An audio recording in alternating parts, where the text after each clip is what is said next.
Just a few months back, if you wanted an SUV versatility but didn't want an SUV, you were kind of stuck. You were getting an SUV. That wasn't until today, because now I'm going to introduce you to the 2022 Hyundai Santa Cruz. Let's talk about it.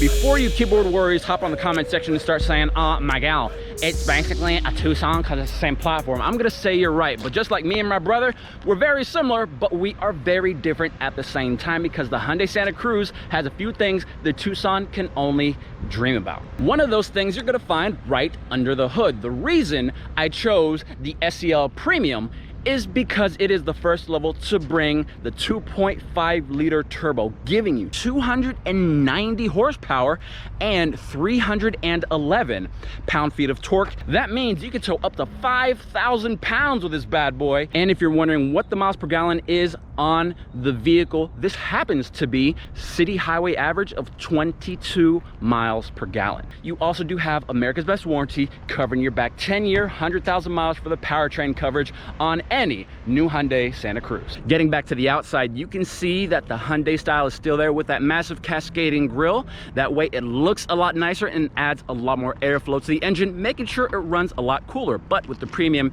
you also do get LED headlights, so that way they shine a lot brighter and last a lot longer. And I love the little quad projector headlights in each headlight housing. And getting to another thing in the headlight housing, another thing that the Santa Cruz brings is the blinker integrated into the headlight housing. That way, the daytime running lights don't actually have to turn off. You just hit your blinkers and it starts to flash. I don't know why I like it so much, but I really do like the design of this car. Another great thing that you could really see on the side is not only the back half of the design of the vehicle, but the wheels. These do have 18-inch alloys on there, and they're very reminiscent of the Santa Fe XRT, but they do have a few slight differences that makes it all their own, because again, the Santa Cruz, there is nothing else like it on the market right now. Getting to the back of the vehicle, you could also see a few cool things that they do to the back. Now, it's been very common practice for other pickup trucks to get their names embossed into the back, like the Chevy Silverado or the Raptor, and the Santa Cruz keeps on with that fashion trend, embossing the word Santa Cruz into the lower half of the tailgate. And you notice there is no actual Hyundai logo on the back of the vehicle, but you do have the word Hyundai embossed into the handle for that tailgate. Another great thing that I love about the SEL Premium and also the SEL with the activity package is that they both bring the lockable tonneau cover, meaning that if you need to keep nosy people out of your business or just want to close it up to make it look slick, you definitely can. Now, the difference of an SUV and an SAV, I'm guessing from Hyundai's point of view, is that you can toss things in the back without having to worry about dirtying up the carpet. Now, if you're wondering why I called it a sport activity vehicle instead of a sport utility vehicle, even though it's based on a sport utility platform, it is because of the bed. Let's face it, if you're driving around in an SUV and you have some fresh manure for grandma's garden, guess what? It's going to stink inside of your SUVs, which means the windows are going to have to go down, which means if it's raining, it's going to suck for you. But not in the Santa Cruz, because you can toss whatever thing you want in the back of the bed, because you do got about 50 inches of room with the tailgate up and 74 inches with the tailgate down. And do not forget, you actually do have underfloor storage. It is quite spacious and roomy, and being that I'm a Florida boy, I'm gonna go ahead and tell you, you could definitely fit about 3 or 4 baby gators in there, because that's how we do it down here in Florida, baby. And if you happen to live in Central Florida like I do and want one of these things, click that first link in the description below. This is scheduled with Miguel. That way I can guarantee that once you get here, you'll be getting me personally, because I want to sell you a car and I want you to have the best experience. And the only person I can guarantee that with is myself, baby. But let's go ahead and get back to the Santa Cruz. A little bit of inside information that I wish somebody would have told me when I was trying to close the tonneau cover. What you're going to want to do, first off, is go and reach for that strap. Then what you're going to do is pull it all the way to the back until you feel it click. You're not going to want to slightly pull it. You're going to want to pull it with a little bit of force, because not only will it not lock in place, but if you don't grab the strap and just touch the cover, you are going to burn the crap out of your fingers. Trust me, it happened to me earlier. But I want to let you know that if you want to lock it, just make sure you grab it, pull it, locked, and then you're done. Hopping into the inside of the vehicle, you can see how actually nice it is. Now, the first time I ever stepped in the vehicle, it looked a lot like a Tucson, but then again, it is a lot like a Tucson from the driver's perspective. You have the same type of steering wheel that you would get in the middle to upper echelon Tucsons. You still have that digital display that shows you how cool it is to have a TV monitor for a speedometer, and yes, with the drive modes, you can still see them changing through those very different and very nice modes. Another great thing is that you do have that giant touchscreen, and yes, it is still capable of wireless Apple CarPlay and Android Auto. That way, if you happen to not have the cable with you, it doesn't matter. Just connect it up with your Bluetooth, and then you are pretty much good to go as far as that is concerned.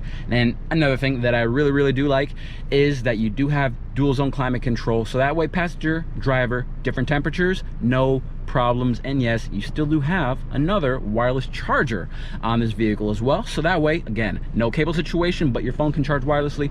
Place it on this little pad and it will start to charge. Now, I did say that it looks basically the same as a Tucson from the front, but there are a couple quirky things, as Doug Nero would say, that make it a little special, because not only do you have the graphic in between the cluster that shows you a Santa Cruz, but another good thing is the recirculate button, instead of just having a regular car, actually has the silhouette of the Hyundai Santa Cruz. And not just there, you also do have the downhill brake controller that is also silhouetted as Hyundai's brand new sport activity vehicle, the Santa Cruz. So just little details is never going to stop somebody from buying or not buying a car, but I figure it's cool, so why not share it? Now that brings me to the seats, because you do have cloth seats in the SEL Premium, but they do have a very nice and upscale design, not only in the front seats, but Hyundai actually went ahead and did it in the rear seats as well. And being that the rear seats do exist, I wanted to show you how comfy and roomy it actually is, because I always use myself as a measuring stick. I think I got it from my mom, because I would always be the measuring stick as I grew up. So I am 6'1" and I can still fit in the back. I am absolutely fine. So if you want to take your family around for the day, you definitely can. Or if you and your buddies want to go fishing, go ahead and go fishing, because remember, you have plenty of room in the back and plenty of room on the inside as well. And so guys, that has been the 2022 Hyundai Santa Cruz SEL with the premium package. And no, I didn't cover every single little detail on the car because it would take way too long and I'm too far for that. But remember, if you happen to live in Central Florida and want to get one of these things, click that first link in the description. That's a schedule with Miguel. That way you could deal with me directly instead of showing up at my dealership and dealing with one of the stinkies. I don't know. I love with everybody that I work with, but let's face it, there ain't nobody like Miguel, and I want you to come so I can give you the best kind of care that I possibly can. But guys, thank you for watching this video. If you made it this far, make sure you like, subscribe, and share, and leave me a few comments of what else you would like to see on the channel. But until next time, I'm Miguel, your car guy, and I'll see you soon. Now, getting to the back of the SUV, now getting to the back of the Santa Cruz. So, starting to drizzle a little bit, and you know, I'm a Florida man, so it doesn't really bother me, but look, I mean, all the water everywhere. Waiting for the fire trucks to pass. So throughout this video, you're probably wondering, where is all that honking coming from? Well, these are the lot porters. It's them, but cool guys anyway. Yeah. Actually, he just saw my video on the Palisade, so yeah, baby.